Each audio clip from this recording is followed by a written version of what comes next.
asalaamaaleykum mbokk yi nga xam ne yéen a ngi topp 24actu.com am nañu mbégte àndaat ak yéen ci jotaay bi nga xam ne café du soir la ñu ko tuddee café du soir nag nekk jotaay boo xam ne rédaction bu 24actu moo leen koy proposé ñu ciy ànd ak yéen di waxtaan ci lépp loo xam ne soxal na askan bi moo xam société santé politique ak yeneen i ponk yoo xam ne soxal na askan wi ni ñu koy defee boobee ba léegi rek di jégg lu baax fan yi nga xam ne gisoo leen ñu ci jotaay bi nga xam ne café du soir la ñu ko tuddee tey ji nag dinañu tàmbali lépp loo xam ne nag jëm na ci wàllu jotaay bi dinañu wax ci lépp loo xam ne nag jëm na ci wàllu ko wér-gu-yaram bu ñu nee wér-gu-yaram dañ ci ànd ak soxna Mame Fatou Kébé ni mu ko baaxoo def rek bu ñu fi toogee ci jotaay bi di ci indi lépp loo xam ne nag jëm na ci wér-gu-yaram loo xam ne itam dafay jëriñ askan bi bi yoon dinañu indi lépp loo xam ne nag jëm na ci wàllu tabaski bi ay conseils yoo xam ne bu ñu ko defee mën naa baax ci sunu wàllu wér-gu-yaram rawatina lépp loo xam ne nag jëm na ci yàpp yeeg ni ñu koy jëfandikoo lu ne mel dinañ ci ànd ak soxna Mame Fatou Kébé waaye tamit ni ñu leen ko baaxoo defal ci jotaay bi rek di ci ànd ak yéen ci wàllu portrait di leen xamale ak ñenn ñi léeg-léeg ñu xamale leen ak ñenn ñi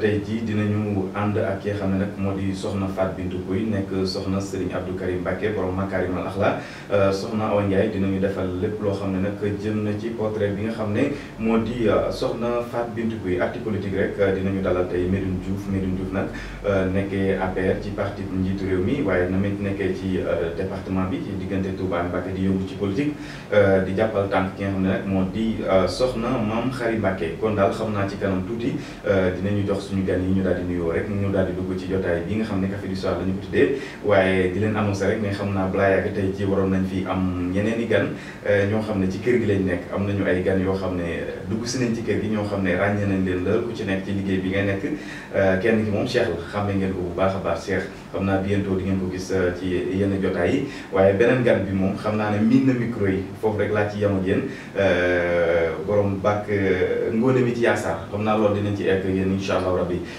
kon ñu bàyyi rek Mame Fatou Kébé ma bàyyi la nga nuyoo ak ñi nga xam ne ñoo lay topp ci 24actu.com. jërëjëf El Hadj Ousseynou salaamaaleykum mbokk yi ñuy topp ci 24actu.com desiwaat nañ si émission bi café du soir nag ñu ciy ànd ak El Hadj Ousseynou Ndiaye di ci ànd ak ñi nga xam ne ñoo di suñuy gan bi la yoon nag ñu daal di dalal ki nga xam ne moo di Medoune Diouf nuyu nañ ñëpp ñi nga xam ne ñoo ñuy seetaan ci 24actu. jërëjëf ñu ngi koy sant baax di ko gërëm Mame Fatou Kébé ci kanam tuuti dinañu ànd ak yow ci lépp loo xam ne nag jëm na ci wàllug wér-gu-yaram gi dañu koy dalal Medoune Diouf ñu ngi lay nuyu bu baax di la dalal ci jotaay bi nga xam ne café du soir la ñu ko tuddee Medoune am nañu mbégte bu baax ngir sa teewaay fii ci 24actu Medoune. asalaamaaleykum maa ngi leen di nuyu kenn ku ne ci turam ak santam di jiital di nuyoo bi sëñ Mountakha Bachir di ko ñaanal mu yàgg fi lool ànd ak wér bu bépp naal bi mu naalal maamam bi mu yeggale ko ci jàmm ak salaam ci comme noonu tamit ma koy ñaanal xalif général des Baye Fall di ci ñaanal suñu xalif muy sëñ Mamor moom sëñ Mouhamadou Moutada di ziar sama sëriñ sëñ Bass moom sëñ Mouhamadou Moutada di leen jaajëfal ci invitation bi ndax occasion ngeen ma jox pour ma wax ak askan wi waa département bi ci fànn bu waaye mën a nekk rek kon tey maa ngi toog fii fas yéene tontu seeni question ci li nga xam ne tey mooy émission bi nga xam ne moo ngi dem béy waaram ci paysage médiatique bi. xam naa café gi dina sax jar fi nga génn nooy nag ku fi jaar soxna si moo fi jaar soxna si moo fi jaar wala kat moo fi jaar. waaw fii moom soxna si soxna see fi jaar waaw ndax bi may ñëw ne ko maa ngi dem ci émission bi moom moo génn ne ma solal di mu nga xaw a tubaab bi tuuti ndax sonn naa ci yëfu dong daara ji ma ne ko noo garaaw. am na solo en tout cas vraiment rafet na trop Mame Fatou Medoune suñu génn nooy na tey waaye xam naa dañuy tàmbali rek comme ni ma ko waxee woon rek ñi nga xam ne ñooy topp café du soir ñu tàmbali lépp loo xam ne jëm na ci wàllu wér-gu-yaram ndax wér-gu-yaram mooy lépp tey wér-gu-yaram bu ñu ko amul duñu mën a def dara ay fan lay dox suñu diggante tabaski bi tey nga indil ñu lépp loo xam ne jëm na ci xar yi ñu ko war a toppatoo ak jàpp bi ak jafe-jafe yi nga xam ne daf ci faral di am Mame Fatou. waaye jërëjëf El Hadj Cissé comme ni nga ko waxee rek ñu daal di dikkaat ci lépp loo xam ne jëm na ci wàllum wér-gu-yaram ñu daal di koy tàmbalee ci lépp loo xam ne jëm na ci wàllum tabaski bi ak xar yi fi ñu leen war a def mu war a seetlu lool ñu war koo xool ba mu war a seetlu lool ak li nga xam ne tamit moom lañu war a xoolee fi nga xam ak li nga xam ne moom la ñu war a xoolee xar yi fi ñu ko war a def mu daal di war a seetlu lool ngir ñu mën a am yàpp bu sell ci biir res bi tamit ñu war ko mën a xoolaat bu baax a baax ngir mu bañ a am benn jafe-jafe boo xam si na mën na lor askan wi res bi nag loolu lépp nag naka lañ koy xamee nag bu ñu xoolee couleur bi mu war a bañ am benn couleur bi jaune res bi tamit warut a xonq tamit ba mel ni lu ñuul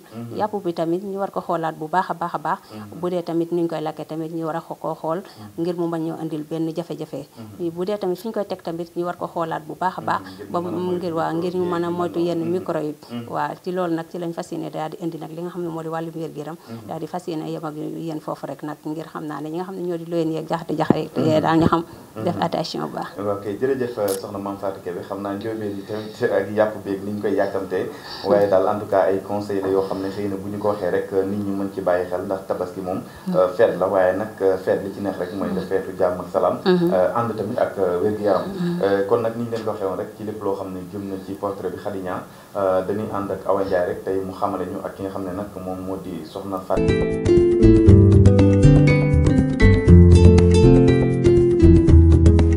juddoo Centenaire ci Ndakaaru yaroo fa amal fa itam am njàngam waaye def ay études supérieures am soxna Fatou Bintou Pouye jóge fa di liggéey ci biir administration waaye itam di liggéey ci biir nguur gu Sénégal moom soxna si ginnaaw bi ñu dénk ko Serigne Abdou Karim Mbacké borom Makarimal Akhlaq dégg ndigalam tax mu daal di fay bàyyi loola yépp ñëw ci dëkk bu sell bi di Touba ngir liggéeyal fi Serigne Abdou Karim Mbacké ñàkk liggéeyam googee terewul social lu topp soxna Fatou Bintou Pouye la ci ak dundam tax bi mu ñëwee fii ci Ndindi ñu koy dàkkantale première dame bu Ndindi mu jël loxoom dugal ko ci wàllum social maanaam dimbali soxna yi waaye itam dimbali njaboot gi ci lépp loo xam ne day jëm ci suqali leen tax sax ba jigéen ñi Ndindi tuddee ko borom deer ngir dugal gu mu dugal loxoom ci boobule projet ba tax jigéen ñu bari tey am ay financement ci diwaan bu Ndindi waaye itam ci dëkk bu sell bi di Touba. moom soxna Fatou Bintou Pouye ak njàmbaarteem ak bëgg liggéeyam tax mu xam ne jàppale nguur gu Sénégal waaye rawat na président Macky Sall mën naa andi koom-koom waaye gën a suqali réew bu Sénégal tax mu daal di jóg joxanteeg président loxo ngir jàppale ko ci Sénégal émergent bi nga xam ne ni président sumb na ko loolu lee tax ci campagne présidentielle atum 2019 bi moom soxna Fatou Bintou Pouye sonnul benn yoon guddi ak bëccëg ngir ànd ak waa zone 2 bu Ndindi ngir battre campagne ci gox yi gën a sori ci Ndindi ak li wër biir Touba moom soxna si nekk jàmbaari fàkk tëdd boo koy seen ci réeju neex ji nga xam ne ku neex deret la ku mën a muñ waaye itam ku mën a accueillir ak dalal ñi nga xam ne ñoom ñoo di doomu aadama yi ko wër ba tax mu mën a jaxasoo ak nit ñu bëri moom borom daayiratu tarbiyatu wal adabi di yëngutu ci yar waaye itam di yëngutu ci loo xam ne day suqali soxna yi moom milee nekk soxna soo xam ne nii royukaay la ci dëkk bu sell wi di Touba moom soxna Fatou Bintou Pouye nekk soxna soo xam ne nii mën nañ ñi multidimensionnel la maanaam ku am ay xar kanam yu bëri la te xar kanam yooyu lee benn bu ca nekk mën naa andil njëriñ askan wi yile saa mu nekk yaay nekk ci biir këram di jëriñ askan wi waaye itam taalibe yi nga xam ne ñoom ñooy ñëw Ndindi yile saa itam mu nekk femme de développement di jëriñ ñi nga xam ne ñoom ñooy jigéen yi askanam ak goxam loolu nag nekk xar kanam boo xam ne nii jigéen ju nekk bëgg ngaa toogee boobule toogaay loolu lee moom soxna Fatou Bintou Pouye di fësal ne mu ne am li ko ko may bokk na ca dégg ndigalu borom këram ak sëriñam sëriñ Abdou Karim Mbacké borom Makarimal Akhlaq Mame Fatou nekk soxna soo xam ne itam ràññee nañ ko lool bu baax mi def nekk soxna Serigne Abdou Karim nekk tamit yaay ñi nga xam ne moo di Baye Fall yi mën nañ ko waxee noonu parce que kër Serigne moom boo fa nekkee nekk soxna Serigne comme ni ñu koy waxee da ngaa war a yaatu wax nga dëgg da ngaa war a yaatu wax nga dëgg El Hadj Cissé kon lu mel ne sax kër Serigne Abdou Karim boogi nga xam se ne koo ko fekk sax gis Baye Fall yi nañ fa mel xam ne jigéen ju yaatu dëgg moo fa mën a nekk ndax yaayi jabo daal moo mën a taxaw mën a yor ñu bare bari te kër Serigne Abdou Karim moom ko fa nekk xam ne yaayi jabo donc fa mën a taxaw daal ngir confirmer li ngay wax rek dama taseeg Alsane Baye xam nga géwél yi dañoo neex Alsane Baye taseeg soxna Fatou Bintou moom tam li ma gën a marqué ci moom mooy boo ko gisee da nga koy gis muy ree moom soxna Fatou Bintou Pouye Alsane naan ko damaa xiif ci guddi gi xam naa bu ma demoon kër Serigne Abdou Karim ba sànni sama daraaje na le ba dinaa mën a reer loolu lépp xam naa ne am na yaatoo ko man billaay jërëjëf ci portrait bi Awa Ndiaye ci nga xam ne moo di soxna Fatou Bintou Pouye nekk jigéenu jàmbaar Medoune jërëjëf maa ngi lay dalalaat jàmm Medoune xëy na xam ni day jafe ne waaye bu ñu bëggoon xam sa jaar-jaar ci wàllu politique Medoune lan nga ñuy wax waaw Ousseynou yaakaar naa sama jaar ci wàllu politique département bi ñoo ngi koy xaw a miis ndax man dama nekk gone goo xam ne maa ngi ganee àdduna fi ñuy wax Gandiaye ci région de Kaolack département de Gandiaye département de Kaolack commune de Gandiaye village de Cupan Magé fa laa ganee àdduna mooy dëkkub Yandé Codou Sène bi wala waaw foofu mooy dëkkub Yandé Codou Sène d'ailleurs doomam sama xarit la bi loolu amee fa laa dale ba ci njàngum nasaraan amee fa entrée en 6e daal di ñibbi si Touba. bi ma ñibbisee Touba nekkoon naa ko xam ne ku fonk football la. te yàlla def mënoon naa ko lool nag.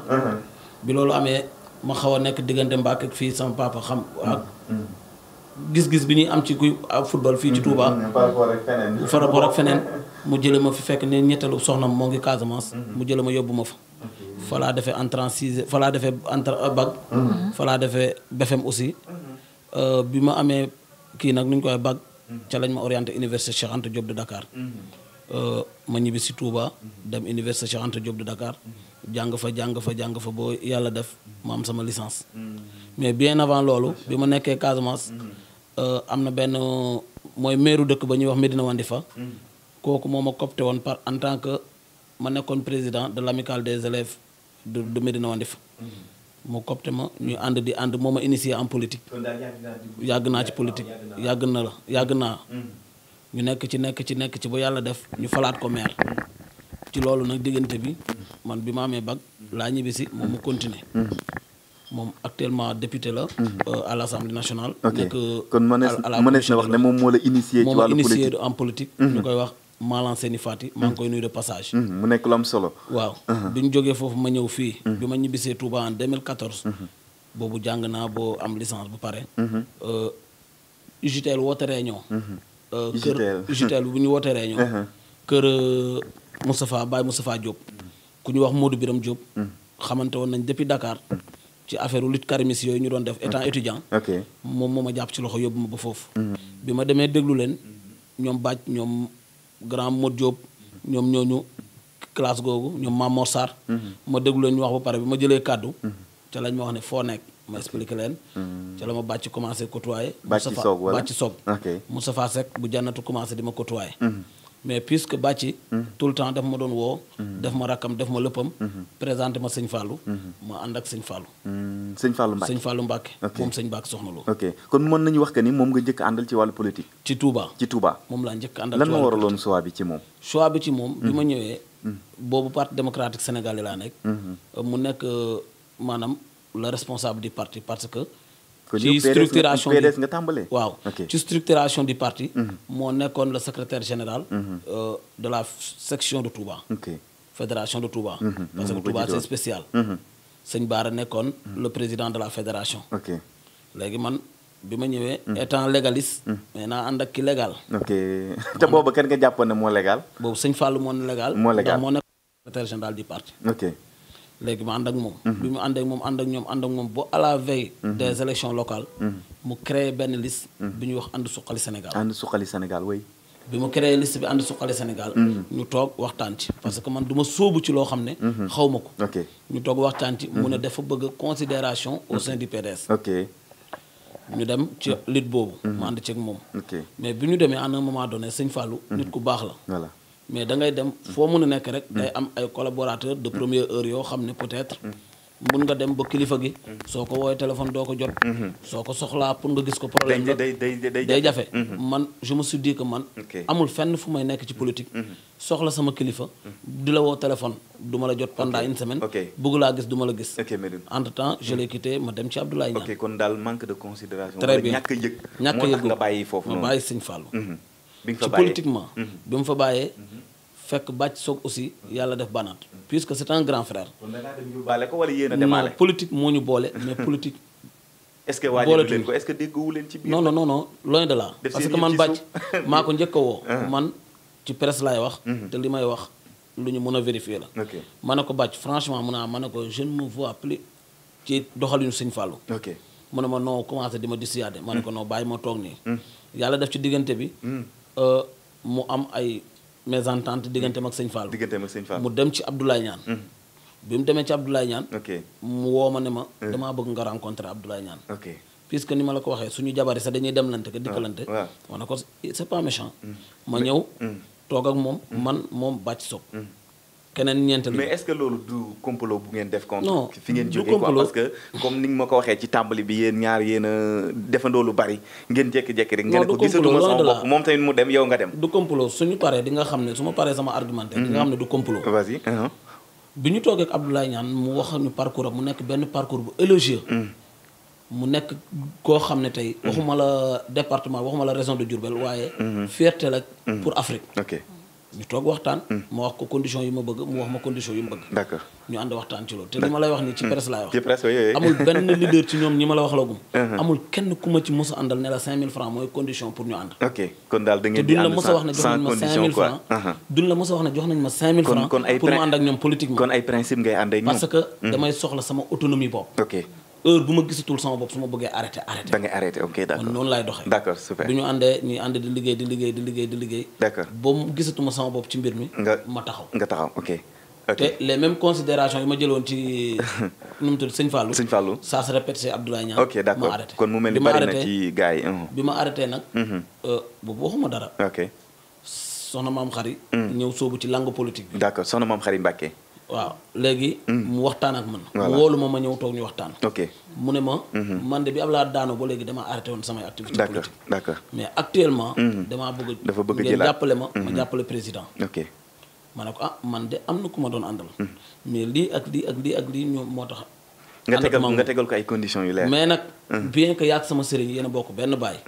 mais nag lii ak lii ñu wax ko conditions yu leer nañ. mu wax ma li nga xam ne moom la bëgg a ànd ak man ñu waxtaan bu juboo. nga wax ko ni nga bëgg mën a ànd ak moom te biir waxtaan bi nag dinaa la wax lenn aussi. la même condition se revient. ok maanaam man ak moom ak général Diène Gueye ak Moussa Thioune ñoo toog. Moussa Thioune waay ba léegi man dama ko ne laajuma la benn dërëm buy jóge ci yow ñëw ci man. d'accord man je ne fais pas cela. d'accord mais. yàlla def ñu jubóo ci ngeen di ànd ba léegi moom laay àndal. mu nekk ànd boo xam ne ànd bu rafet la àndu nawle la. voilà du ma ne nawle la ndax sama sëriñ la. ndax moom ak sama sëriñ bokk benn baay. voilà waaye nag. moo ñuy jox suñu gëdd. d'accord ñoo ngi ñuy déglu. d'accord suñ ko soxlaa woo ko téléphone. su bëggee dugg ci benn affaire woo ñu laaj ñu suñu soxla. suñu xel ñu conseillé ko ci loolu. d'accord Medoune xam naa dinañ ci dellu si bu baax sa diggante ak soxna Mame Khary Mbacké tey boo ñu doon décriral situation politique bi ci département bi lan nga ñuy wax. Je dirais que. benn situation bu alarmante la. ah bon alarmante. si. ah oui parce que man. je dis les choses telles qu'elles sont. tey soo xoolee. président Macky Sall. jafe-jafe yi mu am. pour mu fal fi nit. nekkul ne amu fi résultat moo tax falu fi nit. ah bon. nekkul parce que ñu bëri dañuy wax ne. ay nomination bariwul ay postes électifs moo fi ëpp quoi. président Macky Sall lu mu dugal décret. dans le département de Mbacké. amul benn président bu ko fi mos a dugal. lim ci dugal. ci décret. de nomination.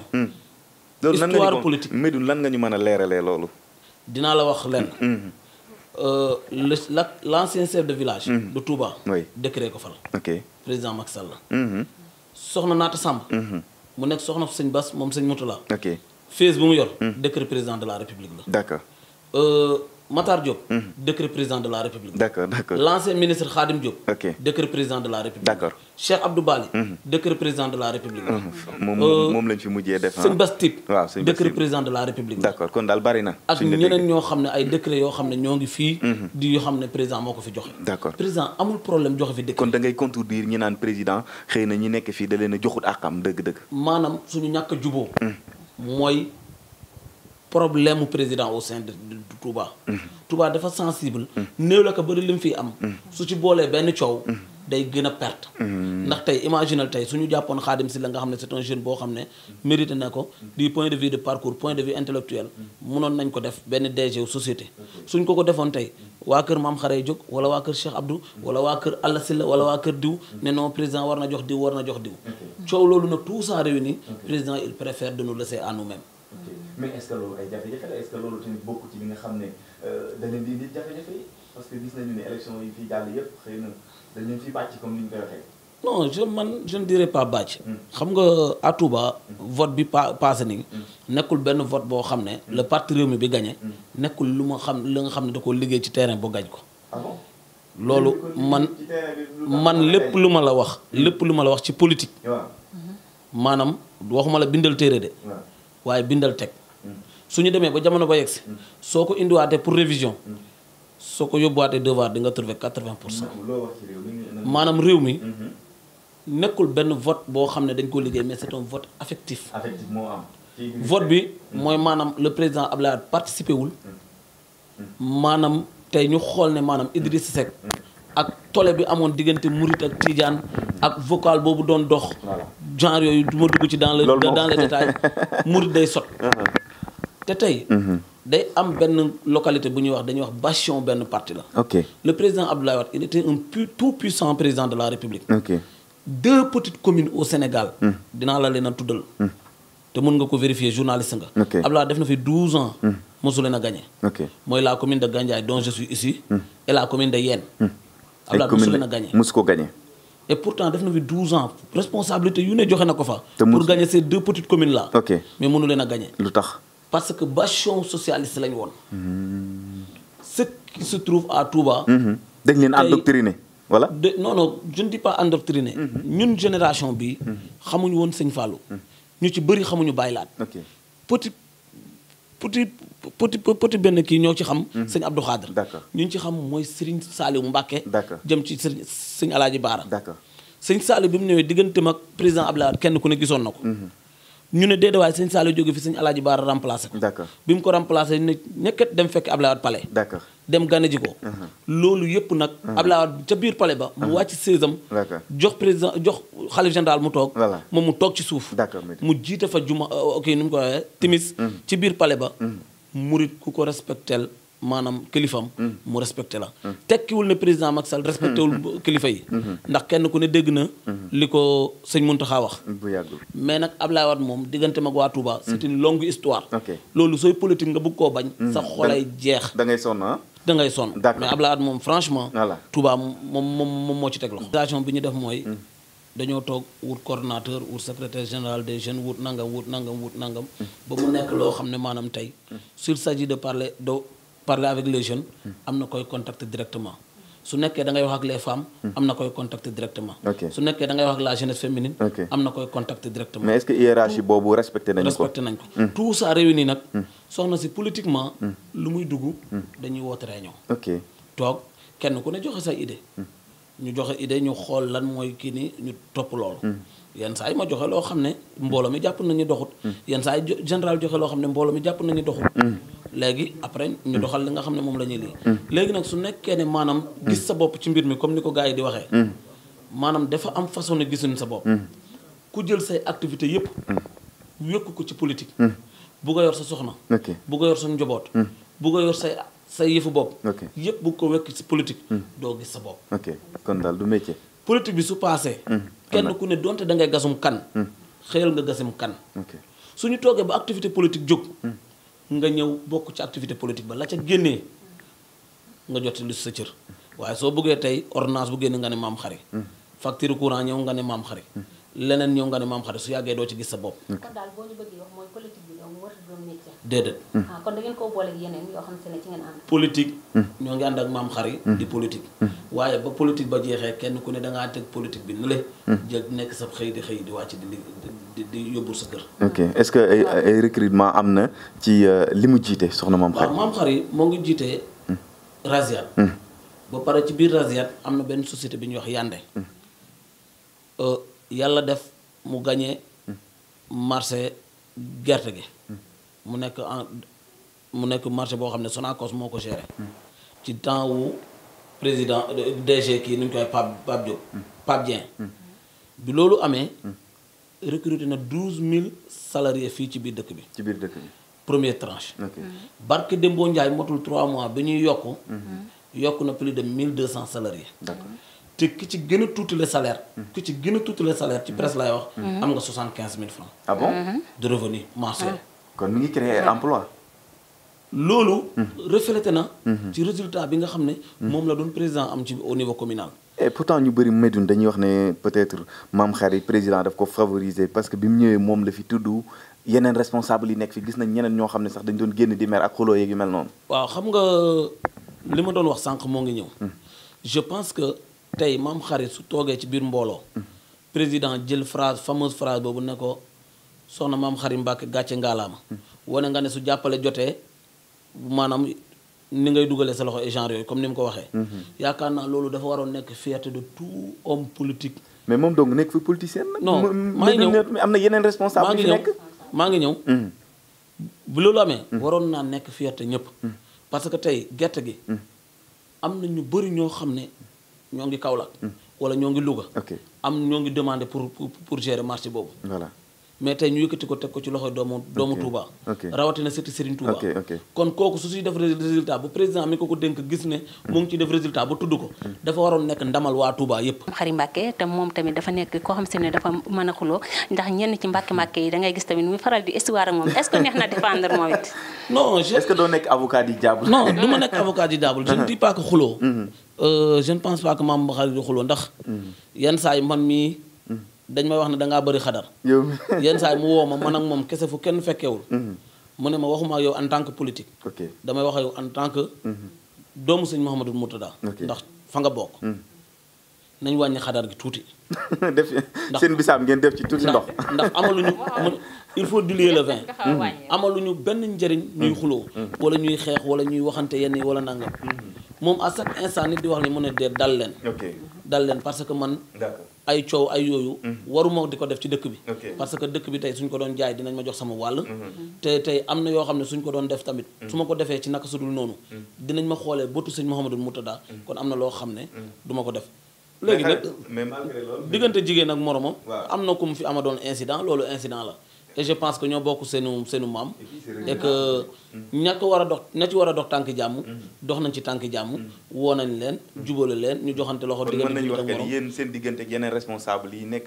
fii macha allah lépp jàmm macha allah lépp jàmm li ñuy wax maanaam amut ndax soxna maam Khary soxna kii moo ko yar soxna Baalim soxna Baalim moom soxna Maya ko yar soxna Baalim moom soxna Maya ko yar bi soxna Baalim génnee àdduna ñibbi àjjana maanaam dafa ralentiroon activité mi yëpp ba 40e jour bi chaque jour kër soxna may lay nekk mu nekk ak kii nuñu ko Cheikh Abdou di doomam kon ñoom ñaar amuñu problème su nekkee kon daal amul digganteem ak Latka amul poussière digganteem ak soxna su nekkee digganteem ak Latka moom mënuñu am problème parce que am nañu jaar-jaar boo xam ne du ma toog ci presse di ko wax su nekkee digganteem ak Sadaga njobooti Sadaga ñun Xaadim si la li may wax nii man du may tudd ay tur amuñu problème léegi nag nit ñi ñooy bëgg a wut problème foo xam ne problème amu c'est clair Medoune xam naa waxtu bi mi ngi dem ñu laal rek lépp loo xam ne jëm na ci actualité nationale bi gis nañ nag jamono ji temps yi moom pétrole bi wax nga fi léegi lépp loo xam ne jëm na ci gerte gi waaye pétrole bi tamit ak Aliou Sall 400000 suñuy 400000 Sénégalais waaw xam nga loolu man loolu su ma koy répondre damay nekk en l'aise xam nga tax ma nekk en l'aise oui lu toll noonu ñu ji damay nekk en l'aise xam nga tax may nekk damay nekk en l'aise xam nga tax may nekk en l'aise mais lu tax ngay nekk en l'aise te waaw loolu laa la expliqué nii ñoom BBC seen reportage dañuy wax ne versé nañ 250000 ci benn compte bi ñuy wax Agritrans $250,000 versé nañ ko ci compte bi ñuy wax Agritrans parlant des 6 000 milliards ban compte lañ ko versé kuy wax transabilité $250,000 kon sooy wax 6 000 milliards maanaam da ngay joxe preuve muy benn ñaareel bi mooy ndaw si nga xam ne moo ñëwoon Sénégal defi reportage Nigéria 1950 fa mu dëkk lañ commencé exploiter pétrole kon xam na pétrole 1950 boobu waajuram moom judduwut. waaw dama ne kon moom xam na pétrole. kon non non c'est pas une question de pétrole. te dinaa la wax leen déglu ma non déglu ma dama lay expliquer pareegu ma. xam na pétrole. dama lay expliquer pareegu ma. nit lu mu judd ba yàgg ci dama lay expliquer pareegu ma. gis nga les contrats pétroliers yi ñu signé. au Sénégal. amul benn réunion bi ñu commencé signé contrat pétrolier Aliou Sall fekkee ko. ah bon amut. ok amul demal jëlilee Ousmane Sonko ñi ciy wax mais rapport bi ñu doon wax nag.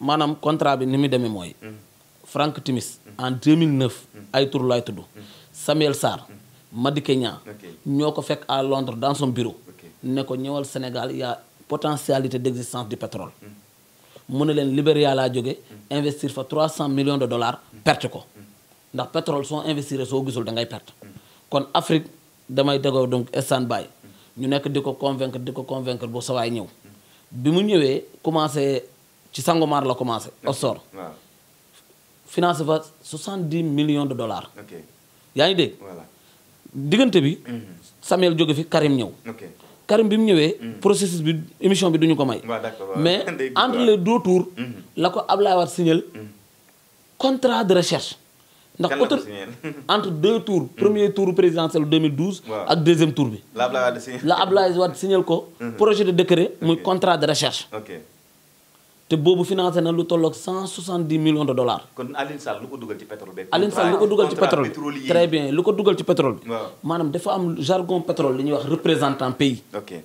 maanaam représentant pays bi. nekkul ni le Sénégal ngay représenté. ok mais ki la employé mooy Franck Timis.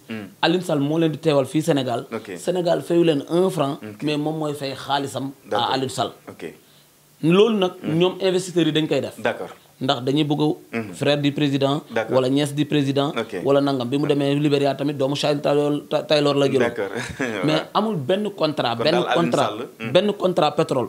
bi ñu signé. Alioune Sall fekkee réunion ba. responsable yi ñii ñooy responsable yi tey. à poursuivre. Ok. le président Wade. Ok. Karim Wade. Ok. Samuel Sarr. Ñoom ñooy- Madické Niang Macky Sall. dàq doom Macky Sall ci boppam. Waaw. Aly Ngouille Ndiaye. yaa ngi dégg. waaw. Abdoul Mbaye. Ok. Thierno Alassane Sall. ñoom ñii ñoo gérer suñu pétrole réew nañ ñu rendre compte. ah bon ñoom ñoo war a leeral. ñoom ñoo war a Mais leeral. Alioune Sall di leeral. Alioune Sall amul lenn lu muy leeral. Alioune Sall amul lenn lu muy leeral. mais Sénégalais bu ñu la déggee est-ce que duñu la mere non non Sénégalais mënuñu maa mere xel mënut a nangu pétrole bi ñëw ñu yëkkati suñu 6 000 milliards jébbal ko Alioune Sall mënut a nekk. D'accord. Ibrahima Mbodj di Petrosen. moom mu nekk président kii directeur u Petrosen. ok moo géré contrat yi. d'accord léegi nag président Macky Sall. Aly Ngouille Ndiaye mii ci la bokk. d'accord ci la bokk. en tant que ministre de ministre des Mines. D'accord. ñoom Thierno Alassane Sall ci lañ bokk.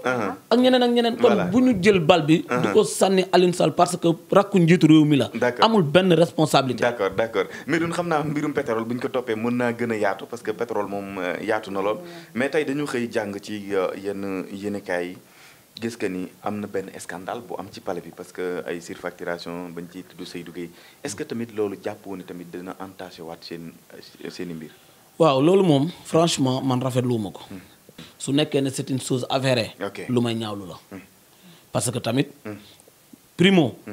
ni ma ko déggee ci presse bi. ok biñ ko soxlaa doomu Sénégal yi la ñu dem ne ko defal ne ñu ko defaral ñu. kenn xamul ndax dafa contacter benn prêt ci banque bi kenn xamul ni mu demee Ok. ba mun leen a satisfaire loolu des na ñu pour ñu leeral ko. des na pour ñu leeral leer, ñu nekk di ko dawloo fekk présidence fay na ko Ok. benn nit nag sañ a def loolu non seulement ñu ne la 20 millions la fay nañ ko Ok. nga def surfacturation 60 millions Ok. gab bi ci boppam moo yaatu ok ci en tant que ministre de la République D'accord. su nekkee lu am la ñaaw na ba yegg ci lool ok su amul aussi moom aussi il a l'obligation d'édifier les Sénégalais Ok. mu porte plainte journal bi ko bind ok pour laver son honneur pour ñu leeral ko. xam naa li ci des waxtu bi bëriwut nga dikk rek ci Touba gis nañu ne insécurité ak priorité yi ak assainissement bi nga xam ne presque mën nañu wax que ni nawet bi jub si na ak yu mel noonu daal.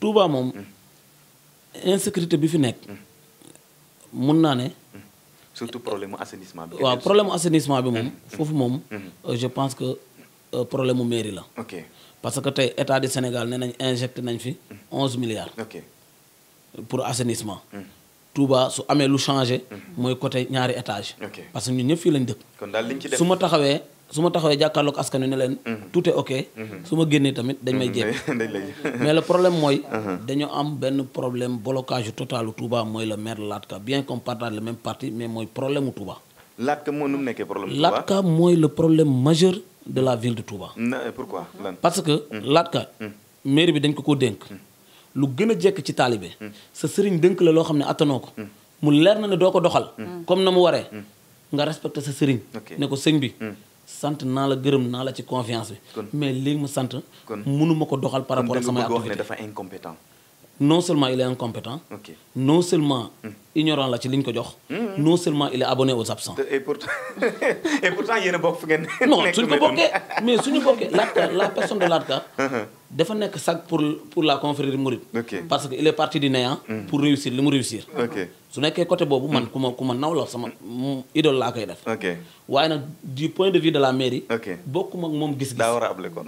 te dafa waxuma la able sax waaye laat moo waratul a jaar ci conseil bi lu dul ci mairie bi lu dul doomam mu am doom dem déclarer ko ok parce que tey jii non attends je suis sérieux dans ce que je dis avec Latka non je suis sérieux non man Moussa Thioune sama mag la sama lépp la mais que ça soit Moussa Thioune que ça soit keneen ça me fout au pôle nord l'essentiel Latka nu muy gérer suñu mairie bi baaxul tey da ngay bëgg extrait de naissance yaa ngi dégg renouvellement donc ngay bëgg mu defal la une semaine demal ci Mbàkke da nga koy déposer ñu ne la revient à 11h pour nga jël ko su nekkee ne Touba capacité intellectuelle yi fi nekk ok man wax naa ko devant des des dignitaires mourides ma ne leen. voilà may leen askan wi. ñuy fal ay conseillers. ci biir conseillers yooyu. ngeen tànnal leen maire. ndax bu boobaa maire ba dina bàyyi xel askan wi. dina bàyyi xel sëriñ si. ndax su bàyyiwul xel wi askan wi dootuñ ko tànn ba muy doon maire. te su bàyyiwul xel sëriñ si dootuñ ko tànn ba muy doon maire. kon organigramme boobu mun nañ ko def ci mairie bu Touba mais problème bi moom assainissement bi fii. imaginez ce qui s'est passé. marché Ocass curage bi. mu nekk loo xam ne lu may regretter la. wax nañ ko fekkeewu ma ko mais su nekkee lu am la lu ñaaw la. ñu ne même magasin laat ka Touba matériaux. tuyaux yi da leen a branché directement ci caniveau yi. ah bon. C'est grave. ci un maire de la ville. nga xam ne si état construit. yow yaa war a jël entretien bi. tu as un budget pour les entretiens. yow ngay jël sa entreprise personnelle. mu nekk unipersonnel pour toi. nga jël au lieu ngay def ay caniveau ay bassin muy fees nga koy manque di tuuri. nga jël branché ko directement. ci caniveau yi. c'est grave. loolu dafa ñaaw. te bambu nañu ko fi. dégguma mu démentir ko. dégguma cellule de communication démentir ko. ce qui veut dire que. mun na nekk lu mën a nekk la. mais laat ka. mairie bu Touba. laat nañu may jàmm te abal ñu mairie bi. sëñ Sidi mu sëñ Abdou Laat ñoo ngi lay ñaan dañ la koy ñaan loolu dañ la koy ñaan di la daagaan. yow la sëñ bi jox dëkk bi. ngay tànn sooy tànnati ngir yàlla Rasulullaay su tànnal ku la neex waaye laat bu ñu ko joxati. nit ko xam ne mënoo signé. mënut a signé. laat daa mën a signé loolu signé. il ne sait pas signé kon. lu mu jàng alxuraan de jàng na ko moom loolu moom kàngam la ci. jàng na alxuraan moom kàngam la ci. liggéey kàngam la ci mais mbirum na laat ka soo toogee moom mu lay waxal gouverneur rek da ngay bëgg a dee gouverneur day toog en pleine CRD naan la gouverneur. ok kooku Touba moo mérité wul image boobu Touba ci boppam moo mérité wul image boobu. non mais Mame Fatou mënatuma xam naa ma bàyyi la rek nga posé ko question bu mujj bi comme ni ñu waxoon rek vraiment café du soir moom dañuy boole l'utile l'agréable nga laaj ko laaj bu mujj bi mais nga ñu jaare fa wala tàggoo waale nag xam naa yaatal nañ ñu bëri. daal xam naa ne xoromu na tey laaj ko daal xam naa kon li ngay ñaan daal. mooy xam naa kon mënut a yorati Touba daal moo xajal. mënum gouverneur Mame Fatou voilà kon Mame Fatou xam naa kon daa mel ni mënatoo lu bëri mais du ñuy tax la nga tàggoo waxtu jeex na. waaw li may tàggoo rek mooy di woo jeunesse bi sama moromu jeunesse bi a beaucoup plus de responsabilité parce que dëkk bi dafa rëbb te tey dafa am loo xam ne ñun ñëpp ñoo ci war a mën a taxaw qu'on soit de l'opposition ou du pouvoir Touba ñu ci ëpp fi lañ tuddoo ñeneen ni yaakaar moo tax ñu daw ñëw fi kon kenn si ñun mënut a bàyyi Touba même su dee dañuy politique mais nay rafet ndax tey su opposition xewlee pouvoir mun a ñëw ci pouvoir xewlee opposition mun a ñëw ñu xam ne politique bi kenn ku ne mun naa dem ba bàyyi politique bi mais ñun kenn su ñun mënut a bàyyi sëñ bi te mun nañu dem ba mission boole ñu te su fekkee dañoo ñaayoo woon rek bu boobaa suñuy wax tamit dañuy tricher rek du normal beneen bi nga xam ne boolewuñ ko ci woon rek ma ramassé waale ko tàggatoo ko mooy wax nga insécurité mais insécurité bi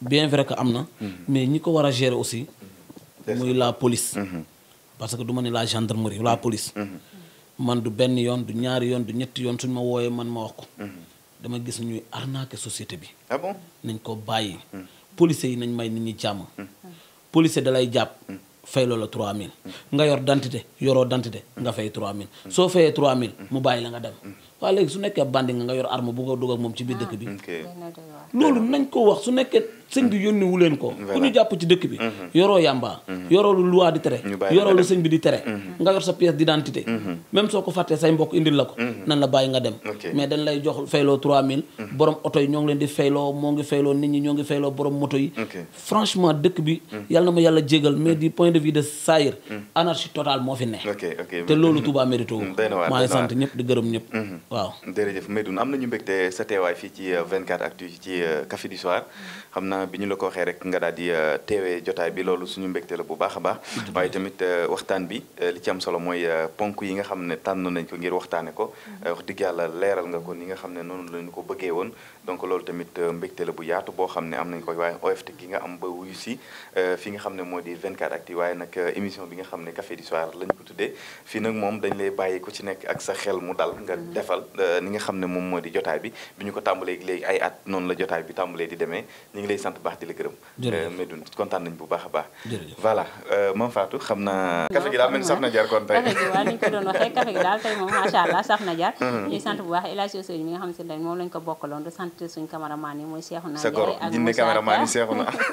di sant Khady Niang mi nga xam moo nekk ci mooy montage bi monté, tamit waa ñuy sant ñëpp di leen jox dig daje ci beneen jotaay. soir la ñu ko tuddee tey nag ñu amoon mbégte lool dalal Medoune Diouf nekk responsable politique APR di jàppal tànk ki nga xam ne moo di soxna Mame Khary Mbacké nekkee ci diggante Touba ak Mbacké sant bu baax Cheikhouna Ndiaye mi nga xam ne moo nekkoon ci caméra bi Moussa Ka Cheikhouna goro Mame Fatou comme ni ñu koy waxee Khady Niang mi nga xam ne jotaay bi bu jaaree yoon ba rafet ñi ngi ko ci sant bu baax ndax moom moo koy monté sant Awa Ndiaye tey moo ñu doon defal lépp loo xam ni jëm na ci wàllu portrait bi tey mu jagleel leen ko ki nga xam ne moom moo di soxna Fatou Bintou Pouye ñu ngi koy sant baax di ko gërëm Awa Ndiaye jigéenu jàmbaar waaye sant bu baax soxna Jaara Maam Jaara borom Proxaan style ñu ngi koy sant baax di ko gërëm di xëy na yàggul dara dinañu gis ay ñaawam ci plateau bi ñëw tabaski yi ñu ngi koy xaar sant leen baax di leen jox dig daje incha allah rabbi ci beneen jotaayu café du soir jërë ngeen jëf